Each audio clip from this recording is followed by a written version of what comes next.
नमस्कार दोस्तों, ब्रेकिंग राज न्यूज के विदेशी स्पेशल बुलेटिन में आप सभी का स्वागत है। दोस्तों, ऊपर वाला जब देता है तो छप्पर फाड़ कर देता है और अति करने पर खाल उधेड़ कर लेता है। ये कहावत आपने बहुत सुनी होगी, पर अब यह कहावत विस्तारवादी चीन पर सटीक बैठ रही है। दोस्तों, अभी खबर आई है कि चीन के खिलाफ अमेरिका और जापान, फिलीपींस खुलकर सामने आ गए। अभी यह भी खबर आई है कि अमेरिका और जापान ने चीन को सबक सिखाने के लिए मिलिट्री एक्सरसाइज की झड़ी लगा दी है। इसमें से अधिकतर अभ्यासों को दक्षिण चीन सागर, पूर्वी चीन सागर और फिलीपींस सागर में आयोजित किया गया। दोस्तों, आपको बता दें, इन चीनी इलाकों में पहले से ही आक्रामक सैनिक गतिविधियां संचालित हो रही हैं। दोस्तों, आपको बता दें, इन इलाकों में चीन की पहले से ही आक्रामक और सैनिक गतिविधियां संचालित हो रही हैं, पर अमेरिका और जापान ने इस हफ्ते के अंत में एक ज्वाइंट कमांड पोस्ट एक्सरसाइज पूरी की है। विश्लेषकों का कहना है कि इसका उद्देश्य चीन से होने वाले खतरों से निपटने में उनकी क्षमताओं के समन्वय में सुधार करना है। कीन एज-24 कंप्यूटर सिमुलेशन अभ्यास का उद्देश्य किसी संकट या इमरजेंसी की स्थिति में त्वरित प्रतिक्रिया का अभ्यास करना था। इस अभ्यास में जापान की सेल्फ डिफेंस फोर्स और अमेरिका के इंडो पैसिफिक कमांड ने हिस्सा लिया। दोस्तों, 1 फरवरी को शुरू यह अभ्यास पिछले हफ्ते गुरुवार को समाप्त हुआ।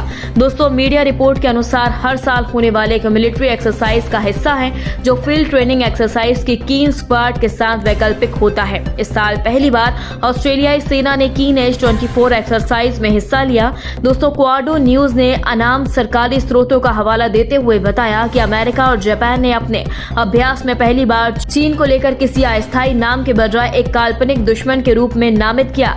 दोस्तों, क्वाडो ने बताया कि जापानी रक्षा मंत्रालय ने कथित तौर पर अभ्यास से जुड़े फोटो, वीडियो और दूसरी जानकारियों को देश की गोपनीयता कानून के तहत क्लासिफाइड किया है। दोस्तों, पेंटागन के प्रवक्ता लेफ्टिनेंट कर्नल मार्टिन माइनर्स ने बुधवार को वीओए की कोरियाई सेवा को बताया कि हम विशिष्ट अभ्यास परिदृश्यों पर चर्चा नहीं करते, पर विभिन्न संकट और आकस्मिक परिस्थितियों का जवाब देने के लिए अमेरिका, जापान और ऑस्ट्रेलिया के लिए कीन एज-24 एक वास्तविक ट्रेनिंग एनवायरनमेंट प्रदान करता है। दोस्तों, अमेरिका के पूर्व सहायक रक्षा सचिव और अब सेंटर फॉर अमेरिका प्रोग्रेस के वरिष्ठ साथी लॉरेंस कोरब ने कहा, अमेरिका मूल रूप से चीन के खतरों से निपटने और चेतावनी देने के लिए क्षेत्र में अपने सहयोगियों के साथ काम कर रहा है। वहीं चीन क्षेत्र में अपने उद्देश्यों को प्राप्त करने के लिए सैन्य बल पर उपयोग करने से बाज नहीं आता। क्वाडो रिपोर्ट के जवाब में वाशिंगटन में चीनी दूतावास के प्रवक्ता लियू पेंगयू ने ईमेल के माध्यम से कहा कि बीजिंग में अधिकारियों ने प्रासंगिक रिपोर्ट पर ध्यान दिया है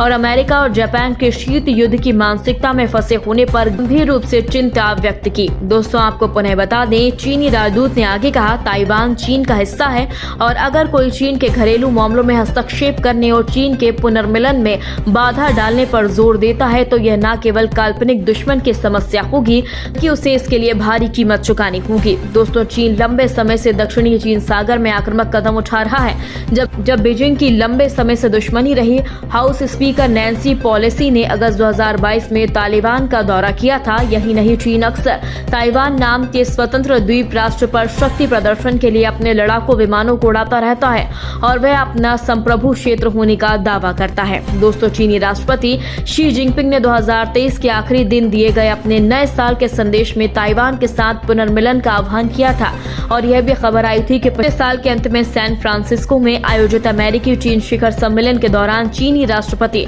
शी जिनपिंग ने अमेरिकी राष्ट्रपति जो बाइडेन को ताइवान को लेकर सीधी चेतावनी दी थी। वहीं बाइडेन ने इस साल की शुरुआत में अमेरिकी विदेश नीति पर यू टर्न लेते हुए कहा कि उनका देश ताइवान की स्वतंत्रता का समर्थन नहीं करता। हालांकि अमेरिकी सरकार अपने संविधान के तहत ताइवान को खुद की रक्षा के लिए हर साल सस्ते दाम पर हथियारों की सप्लाई जारी रखेगी। बहुत कम लोगों को यह पता होगा कि 1970 के दशक तक अमेरिका ताइवान को ही असली चीन मानता था। दोस्तों, अमेरिका और जापान ने हाल ही में क्षेत्र में नई नौसैनिक अभ्यास आयोजित किए हैं। अमेरिकी सेना के अनुसार उन्होंने ताइवान के पूर्व में फिलीपींस सागर में एक मल्टी लार्ज डेक एक्सरसाइज आयोजित की थी और 31 जनवरी को Japan maritime self defence force का JMSDF के तहत एक बयान के अनुसार संयुक्त अभ्यास 29 जनवरी से 1 फरवरी तक आयोजित किए गए थे। दोस्तों, अभ्यास में परमाणु संचालित अमेरिकी विमान वाहक USS कार्ल विंसन और USS थियोडर रूजवेल्ट, 7 अमेरिकी गाइडेड मिसाइल विध्वंसक और 2 अमेरिकी क्रूज शामिल थे। इसके साथ ही जापानी नौसेना का हेलीकॉप्टर विध्वंसक JSISE भी शामिल था। इसके बाद अब चीन में हड़कंप मचा हुआ है। दोस्तों, इस पूरी खबर पर आपकी क्या राय है, कमेंट बॉक्स में हमें जल्दी बताएं। यदि आपने अभी तक हमारे चैनल को सब्सक्राइब नहीं किया तो प्लीज अभी बेल आइकन दबाकर हमारे चैनल को सब्सक्राइब करें। खबर अच्छी लगने पर लाइक शेयर करना बिल्कुल ना भूलें। अगली ताजा खबर के साथ हम जल्द ही आपके बीच हाजिर होंगे। तब तक के लिए नमस्कार, जय हिंद।